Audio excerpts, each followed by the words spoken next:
શ્રી પ્રમુખ એજ્યુકેશનમાં તમારું સ્વાગત છે। આજે ધોરણ 6 પ્રેક્ટિસ 1 પ્રકરણ 1 ગણિતમાં પેટર્ન ઉકેલો અને ચકાસો। પ્રેક્ટિસ 1માંથી પ્રશ્ન 5 ટૂંકમાં જવાબ આપો।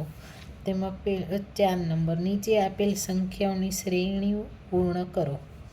તો અહીંયા 1 3 5 તો અહીંયા આપણે કેવી સંખ્યા આપેલી છે તો કે એકી, બરાબર, કેમ કે અહીં 9 છે તો અહીંયા 7, 9 પછી તો કે 11, બધાનો સરવાળો આવશે 36। તેવી જ રીતના અહીંયા 1 પછી 3 પછી આ 4 પાછા 3 પછી ખાલી અને તો અહીંયા વચ્ચે 4 છે અને આ બંને બાજુ 3, બરાબર, ને છેલ્લે અને પહેલાં બે એક, તો અહીંયા આપણે 2 લખીએ તો અહીંયા પણ શું આવશે તો કે 2, બધાનો સરવાળો તો કે 16।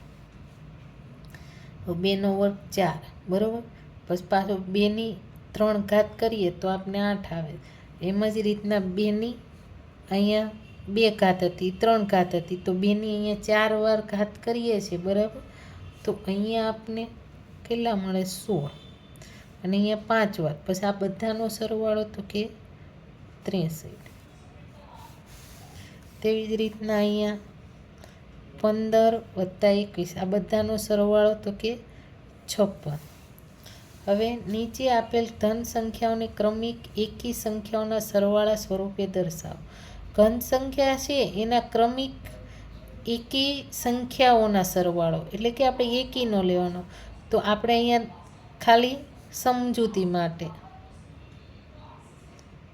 તો કરીએ 3 છે 3 × 3 × 3, બરાબર છે, આ 3 વત્તા મેં કર્યા તો 3 એકા 3, 3 તેરી 9, બરાબર, તો અહીંયા આપણે કરીએ કે 3 એકા 3, 3 તેરી તો કે 9 આવ્યા, પછી પાછી તો કે આ ત્રણેયનો થઈને તો કે 27 આવ્યા, બરાબર છે, આવી રીતના એટલે 27 આવે।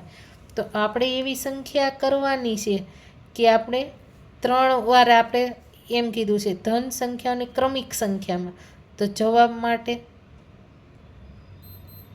તો કે 7 + 9 + 11, તો 11 9 તો કે 20, 20 ને 7 27, તો આ ત્રણેયનો આપણે શું આવ્યો તો કે સરવાળો કેટલો આવે તો કે 27 આપણી પાસે આવે છે, બરાબર છે, તો આપણી પાસે આનો સરવાળો 27 આવ્યો। અને ક્રમિક સંખ્યાઓ કીધી હતી આપણે લેવાની સરવાળાના સ્વરૂપમાં, તો 7 9 અને 11 એ પણ એકી સંખ્યા, એટલે આવી રીતના કરેલું, બરાબર।